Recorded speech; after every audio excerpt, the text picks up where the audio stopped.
As we know, Brock Purdy's contract negotiation has been a focal point not only for the offseason, but for this season. It has been something that has been heavily discussed amongst talk shows, content creators, journalists, whatever it is. It has been one of the top stories in the NFL, and of course, was highlighted even further when the 49ers were eliminated from playoff contention, and just really putting a spotlight on Brock and how much he's going to get paid and what he should get paid, and comparing and contrasting. Is he better than Sam Darnold? Should the 49ers flip him for Sam Darnold? Oh my God. All the conversations that have come along with it have just been insane. But to be expected, it's the San Francisco 49ers quarterback position, arguably the most highly discussed position in all of football. So it is what it is. We know it comes with the territory, but let's take a listen to Brock Purdy on his thoughts for this offseason and these ongoing contract negotiations, which I think every single fan is crossing their fingers and praying to the football gods that this does not turn into a drama fest and is done sooner rather than later. Let's take a look at what Brock Purdy has to say. This video courtesy of Cam Inman. Just with the timing of getting something done and whatnot. For me, I want to obviously get it done. If that's an opportunity to be able to get that done quick, that'd be great. Just so we can get back for phase one, get after it with the receivers and our team, and just continue to grow. Because man, we all got to grow together. We got to come close and learn and just be the best versions of ourselves as fast as we can. And phase one is my mind of OTAs coming back, getting all the guys back, and let's roll. Let's get after this offseason together. But with that being said, everybody's timing is a little different and stuff. But for me, at the end of the day, I want to win. I want to win for this organization and everybody here. I'm not the kind of guy that wants to have any kind of drama associated with anything. I'm here for this organization, for my teammates in the locker room, and I want to be very professional about it. We play professional football for our living, and everybody's different. And I want to keep the main thing, and not get distracted by all the chaos that can go on within it. But I want to just be clean about it and respectable, and get something done and get back to work. And So I think when you talk about like the response that he gives, phenomenal. I wouldn't expect anything less from Brock Purdy. He is the ultimate professional. I spoke about it a million times. I've been able to interview Brock face to face, and the aura that this guy has as a 24-year-old, when you talk about someone who is 100% sure of themselves and confident in their ability and who they are, like you typically don't feel that from what I would consider a kid. Doesn't he's a that's a grown ass man at the age of 24, now 25. So there's a couple things that we can talk about with his statement and some of the things that he said in this clip that I want to kind of break apart. The first one being timing. When I listen to Brock Purdy talk about timing, to me, that is more of an emphasis on the front office, not his agent, not him, the front office. As we know, the 49ers' way of doing business is pushing these contracts all the way through to the summer, and we see them time and time again leak into training camp, which causes distractions, which causes guys not showing up because that's just how it works. If they're not paid, they're not going to go and step out onto a field and participate. And as Brock discussed, like they need to get going right away. Like he needs to get on the same page with his receivers.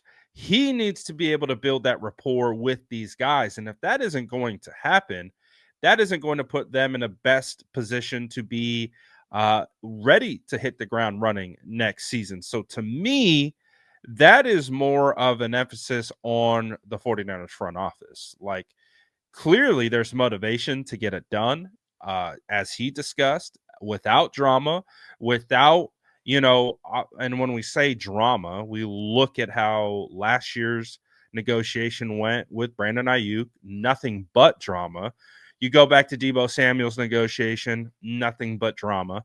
So the 49ers, I think, want the opposite of that, which is expected.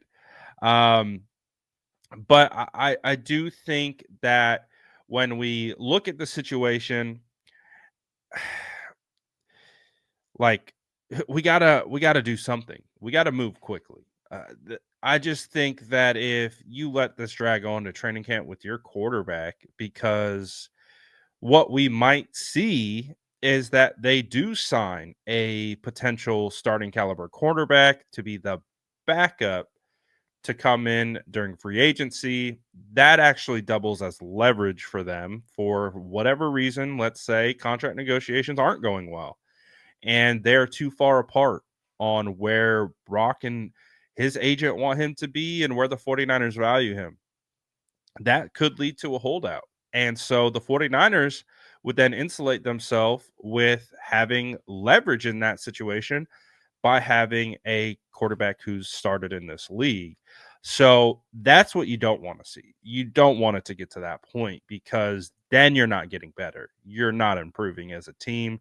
Your quote unquote leader in the locker room isn't leading because he's not around, because he can't be, because he's working on negotiation, or it's a hold in situation that creates drama and questions for everyone on the roster. Or what do you think about this? What do you think about that?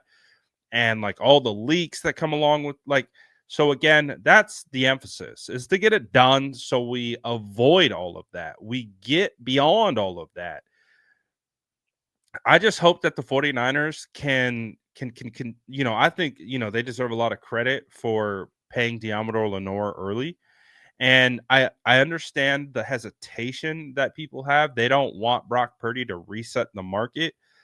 I can totally understand that as well. I'm not necessarily pounding the table for Brock Purdy to reset the market, but I also am understanding that the market is the market and the market is going to dictate the price. And so I think I'm more concerned with the structure of the contract, how it's broken out over multiple years, what the 49ers can get away with in regard to building the team around him, because that has to be a huge emphasis. They absolutely have to be able to continue to build a team around Brock Purdy.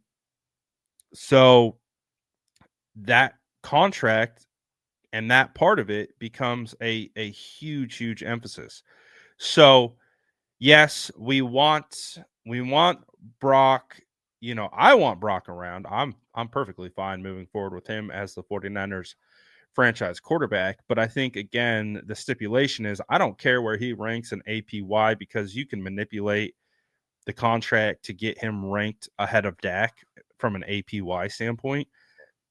So I don't care about that. What I care about is when you get into the contract that it's not just like fully guaranteed. Like there's opportunity for the 49ers to work within that contract, to be able to build out their roster, to be able to build out weapons. And I think that's what Brock wants. I ultimately, at the end of the day, obviously Brock wants to be compensated for what he's done. He deserves to get paid. And again, like I said, the APY thing to me is what it looks like in print and how it's discussed at nauseum. But at the end of the day, it's what is inside that deal, that and how it's structured is what's ultimately going to determine whether the 49ers can continue to build around Brock or not. And I assume that they would be willing to come together on a deal where you can build still and not just completely, cap strap this team from doing anything. So I don't know, man. We'll see how it goes. I think there's a lot of scenarios here, but hopefully it ends with the 49ers getting Brock paid quickly and we can move on from this subject, or else it's going to be another long summer. You guys let me know what you think about all this in the comments below. And as always, make sure to like and subscribe for more updates.